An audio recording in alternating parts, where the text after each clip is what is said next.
What we want to know is how you got started. I mean, we both know how passionate you are for animals, and we both know how we got started in our passion with animals. But how did that come about for you?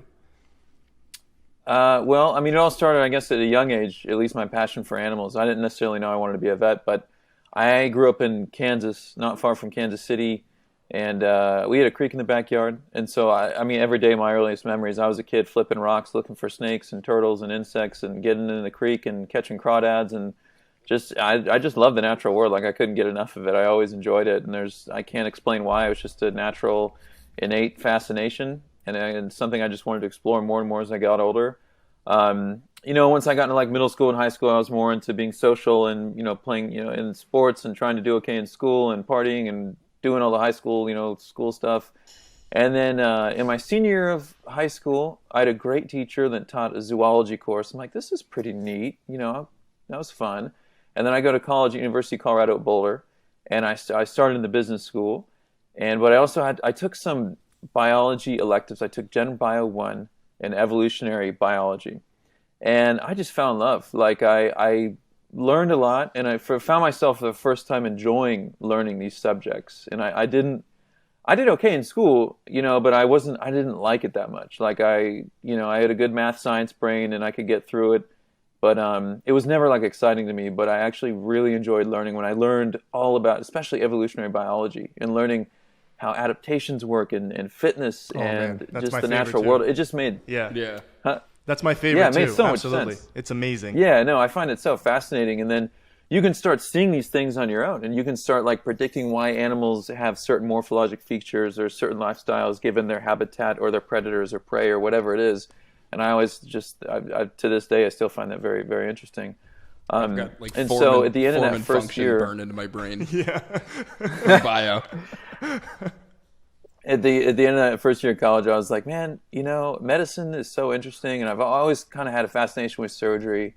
And for a split second, I thought maybe I wanted to be a human doctor.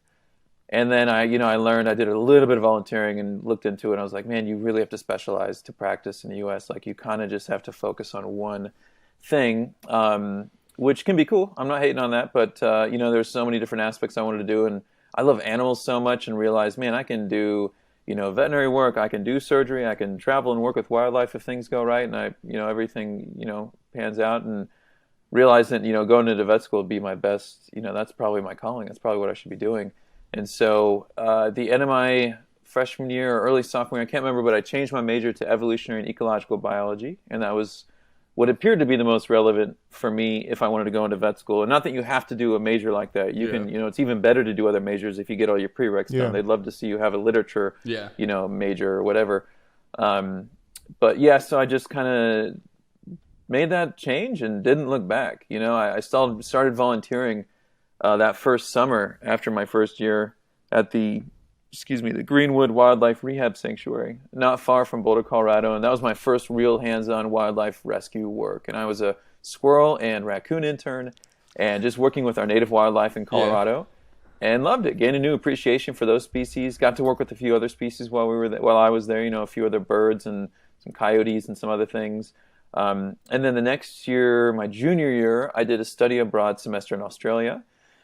And that opened up my eyes to so many things. And it's like that was my first time really traveling by myself outside the country. And it was somewhere which has so many parallels with the U.S. It's not like the most adventurous place, but I made it an adventure. And in my last month when I was there, there's a big gap between your last day classes and finals. I think at most universities in Australia.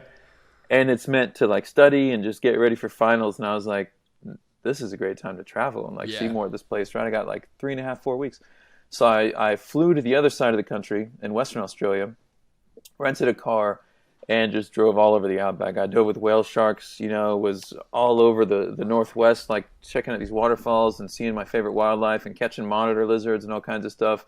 And then drove down to the dead center and saw like Ayers Rock and Kings Canyon and Uluru and all that crazy stuff. And then went up north to the top end, which is like it's like the Everglades on crack. It's like Kakadu National Park. I mean, there's waterfalls too. It's not just like flat wetland. Like it's just got so much gorgeous natural beauty and super neat wildlife there. Tons of crocodiles and like road cruising at night, looking for snakes and all kinds of stuff. It was such a blast. And over that, a little before that trip, I realized, you know what, I want to be a vet. I want to work with individual animals.